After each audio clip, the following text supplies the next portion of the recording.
আসসালামু আলাইকুম। Urmi kitchen blog চ্যানেলের পক্ষ থেকে সবাইকে স্বাগতম জানিয়ে শুরু করছি আমার আজকের নতুন ভিডিও। আশা করছি যে যেখান থেকে বসে আমার এই আজকের নতুন ভিডিওটি দেখছেন সবাই খুব ভালো আছেন আলহামদুলিল্লাহ। দুপুরের জন্য রান্নাবান্না শুরু করে দিয়েছি। এখানে আমি হাঁসের মাংসটাকে ভালো করে কষিয়ে নিচ্ছি।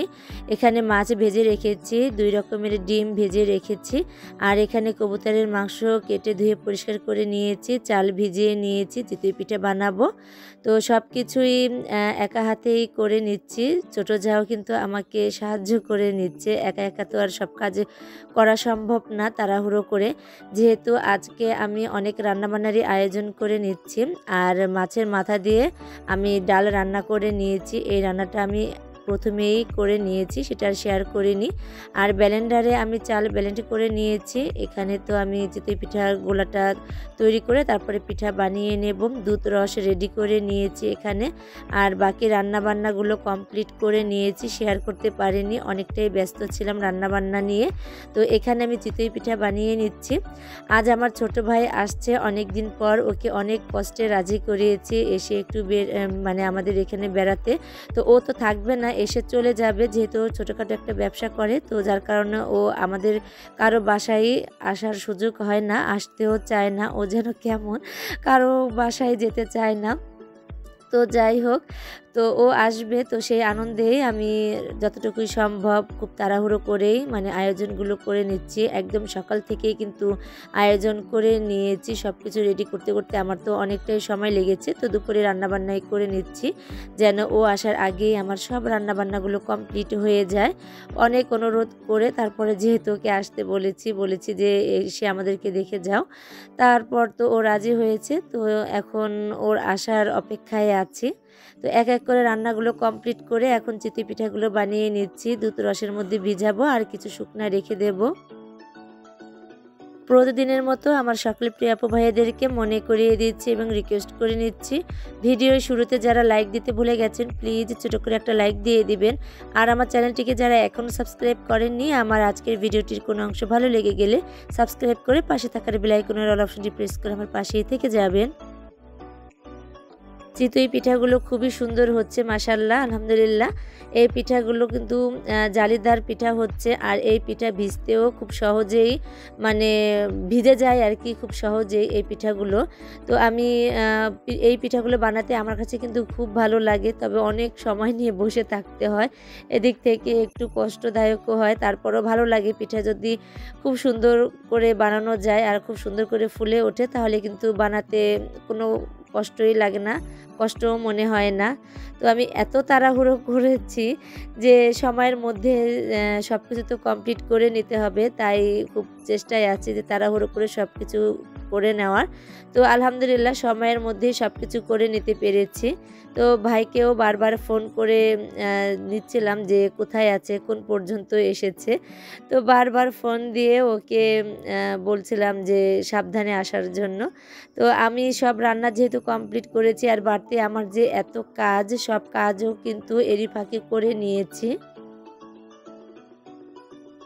আব্বুকে আসতে বলেছি, আম্মাকে এবং বোন দুটাকেও আসতে বলেছি, কিন্তু ওরা কেউই আসেনি। আর আম্মা তো শরীরটা অসুস্থ, তাই আসতে পারেনি, আর আব্বুও আসেনি। তো যাই হোক, এখানে আমি ভেবেছি যে পিঠাগুলো বানিয়ে এবং যা রান্নাবান্না করেছি সব কিছুই আব্বুর জন্য পাঠিয়ে দেব, সবাই মিলে একসঙ্গে খেয়ে নেবে। তো রান্নাবান্না কমপ্লিট করেছি, কি কি রান্না করেছি সেটা আপনাদের সঙ্গে একটু শেয়ার করে নিচ্ছি। হাঁসের মাংস রান্না করেছি আলু দিয়ে, মাছের মাথা দিয়ে ডাল রান্না করেছি, মাছ ভুনা করে নিয়েছি, কবুতরের মাংস রান্না করে নিয়েছি। এখানে ডিম আছে 2 রকমের, কোয়েল পাখির ডিম আর দেশি মুরগির ডিম, সেটাও আমি ভুনা করে নিয়েছি। সব রান্নাবান্না কমপ্লিট। ভাইও চলে আসছে, একদম কাছাকাছি চলে এসেছে। বাবার বাড়ি থেকে যদি কোনো আত্মীয় আসে তাহলে কিন্তু আমাদের কাছে খুব ভালো লাগে, তবে সবাই তো খুব ব্যস্ত থাকে, সময় মতো কেউ আসতেও পারে না। আর আমি যেই সংসারে কাজে ব্যস্ত হয়ে পড়েছি, এই ব্যস্ততার কারণে আমিও যেতে পারি না ওভাবে। তো যাই হোক, কোয়েল পাখির অনেকগুলো ডিম নিয়ে এসেছি দেওয়ার জন্য, মানে ওই বাড়িতে দেবো আর কি। তো এদিক থেকে ভাই ফোন করেছে, চলে এসেছি। তো আমি আবার রাস্তায় এসে দেখছিলাম যে ও আসছে কিনা, তাই ওকে এগিয়ে নিতে এসেছি।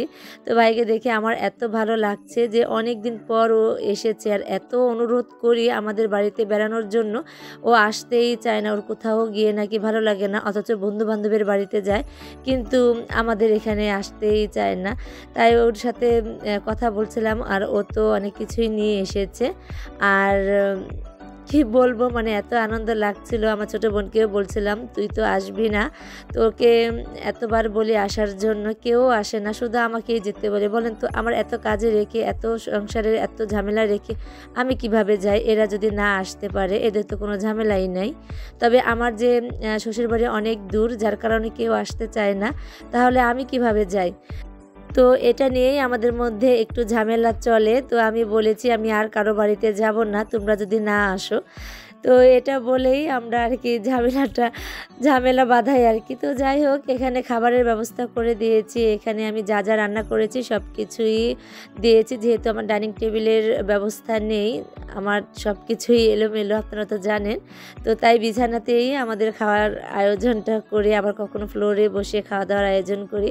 তো ভাই তো মোবাইলে কথা বলছিল, ছোটো বোন ফোন দিয়েছে, আম্মা ফোন দিয়েছে, তো ওদের সঙ্গে কথাবার্তা বলছে। বললাম ফোনটা রেখে দাও, আমার মোবাইলে ফোন দিই, তাহলে কথা বলি, তুমি খাওয়া দাওয়া করে নাও। তারপরে তো ও খাওয়া দাওয়া করে নিচ্ছে। তো পিঠা খেতেই চাইছিল না, বলল যে পিঠা খেতে ভালো লাগে না। তো বললাম যে বানিয়েছি কষ্ট করে, 2-1টা খাও। তারপরে তো 2-1টা খেয়ে নিচ্ছে, আর আমি নিজের হাতে ওকে বেড়ে দিচ্ছিলাম। ও বলল যে না ভালো হয়েছে, তরকারিগুলো খুবই মজাদার হয়েছে। আর বললাম যে ঠিক আছে আমি বক্সে করে দিয়ে দিই। এদিক থেকে তো সন্ধে হয়ে এসেছে, খুব তাড়াহুড়ো করছিলাম যে ওর যেতে আবার রাত হয়ে যাবে। ও যে ফলগুলো এনেছে সেগুলোই ওকে কেটে দিয়েছি খুব তাড়াহুড়ো করেই। আর সব খাবারগুলো আমি রেডি করে ওকে এখন একটা ভ্যান ঠিক করে দিয়েছি, সেই ভ্যানে করেই এখন ওকে উঠিয়ে দিচ্ছি যাওয়ার জন্য। খুব খারাপ লাগছিল, ওর চলে যাওয়ার সময় হয়েছে। বলেছিলাম যে আজকে রাতটা থেকে যাওয়ার জন্য, কিন্তু ও থাকেনি। তো বলল যে না বাড়িতে চলে যায়, অনেক কাজ আছে বাড়িতে, যেহেতু ও ছোটোখাটো একটা ব্যবসা করে, তো সবাই তো ওর কাছে আসে। তো বলল যে এখন আর থাকবো না, অন্য এক সময় এসে থেকে যাব। তো বললাম যে আমার ছোটো বোন আবার আসতে চেয়েছে, তো ওই সময় ওকে বললাম যে তখন চলে এসো। তো যাই হোক, ওকে বিদায় জানাচ্ছি। আজ এখানেই আমি বিদায় নিয়ে নিচ্ছি সবার কাছ থেকে। সবাই ভালো থাকবেন, সুস্থ থাকবেন, এবং আমার ভিডিও কেমন লাগলো কমেন্ট করে জানাবেন। আমার ভাইয়ের জন্য সবাই দোয়া করবেন। আসসালামু আলাইকুম।